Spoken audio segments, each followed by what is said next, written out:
Hello guys, Christ is risen. We just finished celebrating Bright Week. That's the week that comes after Pascha. And it's a neat week because we treat the whole week as if it was a single day, as if it was still Pascha. And we do a lot of neat things like this in our Orthodox faith. Another one that I really like is that we have different greetings for different times of the year. For example, I started this video out saying, Christ is risen. And we do this for the 50 days after Pascha, until Pentecost. Instead of saying just hello whenever we see our family and friends, we say, Christ is risen, and answer, truly he is risen. Or in Greek, Christos anesti, and answer, alithos anesti.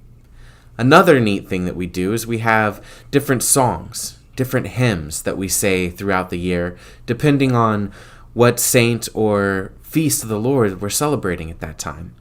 And so the one that we're doing right now is also called Christ is Risen.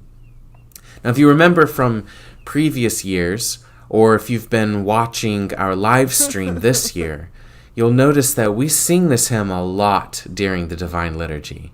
And that's a neat thing. It's a happy hymn, an exciting hymn. It's the Christian victory anthem, if you want to call it that. It's a pretty simple hymn. There's only a couple of phrases that you have to memorize in order to be able to sing it. The first is, Christ is risen from the dead, and then, by death trampling down upon death, and then lastly, and to those in the tombs he has granted life. Let's sing it together.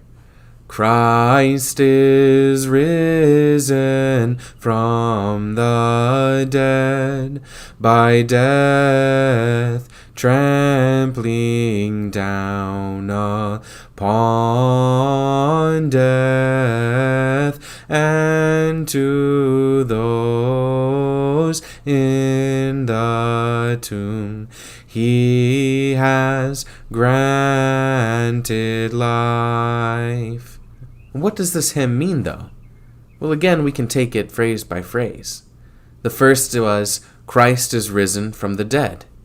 And this is very important for us as Christians. It's something that happened, and we know it because the people that knew Jesus wrote it down in the Bible. And it proves that Jesus is who he said he is, that he is God.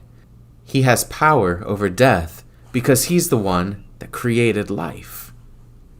The next phrase, by death trampling down upon death. Now this was what happened when Jesus was crucified. He died, but being God, being the one who created life, death couldn't contain him. Instead, Jesus was victorious over death. And if you look at the icon of the resurrection, you'll often see that he's standing upon two doors, two gates. And sometimes there's bits of broken locks and springs and mechanical pieces in the darker areas. And in some icons, there's even a person that is in this area. And this shows Jesus breaking down the gates of death, breaking the power that death has over us.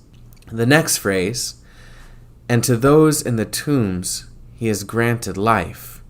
This is what we're really excited about, not only in the hymn, but in our whole Christian faith.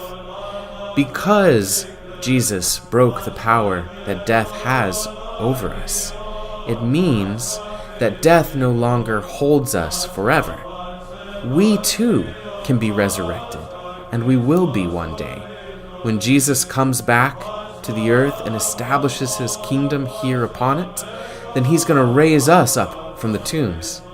Again, if you look at the icon of the resurrection, you'll see that Jesus is reaching out with his hands to raise two people out of their graves.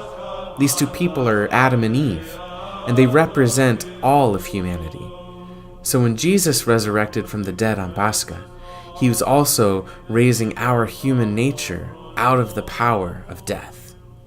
Thanks for watching. If you have ideas for more videos or topics you'd like to see explored, leave a comment down below.